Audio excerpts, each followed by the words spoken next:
حضرات گرامی قدر، دنیا میں سچی وفا اگر کسی سے ملے گی تو مالک کائنات سے ملے گی۔ ہر ایک سے بے وفائی کے زخم مل سکتے ہیں، لیکن انت اہل الوفاء والحق، اللہ اہل وفا بھی ہے اور حق بھی ہے، اس سے کبھی بے وفائی نہیں ملتی۔ ہر شخص آپ کی محنت کو، رفاقت کو، قربت کو تلف کر سکتا ہے، ضائع کر سکتا ہے، مگر اللہ ایسا نہیں کرتا۔ وَمَا تُقَدِّمُوا لِأَنفُسِكُم مِّن خَيْرٍ تَجِدُوهُ عِندَ اللَّهِ، خیر کا معمولی سا کام بھی تم نے اگر اللہ کی رضا کے لیے کیا تو تم اسے اللہ کے پاس ضرور موجود پاؤ گے۔ حضرات گرامی قدر، میں نے کئی مرتبہ دنیا کے تعلقات کا اللہ اور بندے کے تعلق سے موازنہ کر کے دیکھا اور حیران رہ گیا۔ آپ امیر تھے، اپنی بیوی کی، بچوں کی ضروریات کو پورا کر رہے تھے، بیوی آپ کا استقبال مسکرا مسکرا کے کر رہی تھی، بچے آپ کو بابا بابا کہہ کے بلا رہے تھے۔ آپ غریب ہو گئے، اب پہلے جیسے معاملات کو بیوی بچوں کے لیے نہیں کر سکتے،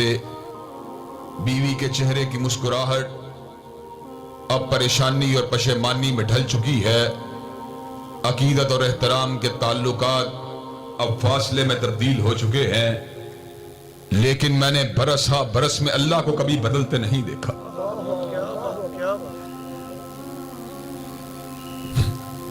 میں نے یہ بھی دیکھا کہ باپ بچے کی آنکھوں کی ٹھنڈک تھا، منظور نظر تھا، زندگی کے اندر جوانی میں اپنے بچے کو اپنے ساتھ لے کے چلتا تھا، اس کی ضروریات کو پورا کرتا تھا۔ آج بوڑھا ہو چکا ہے، فالج کا مریض ہے، خود کھانا کھانے سے قاصر ہے، بچہ اس کے منہ کے اندر گرم گرم سوپ کا چمچہ ڈالتا ہے، باپ پکار کے سی کرتا ہے، بچہ دوسرے دن برداشت نہیں کرتا، کہتا ہے میں یہ کام نہیں کر سکتا، مجھے اور بھی کئی کام کرنے پڑتے ہیں۔ ہم نے 50-60 سال کے بعد بچوں کو بدلتے دیکھا، لیکن مالک کائنات کو کبھی بدلتے نہیں دیکھا۔ حضرات گرامی قدر، اللہ تبارک و تعالی ایسی ہستی ہیں جنہوں نے خود اس امر کا اعلان فرما دیا،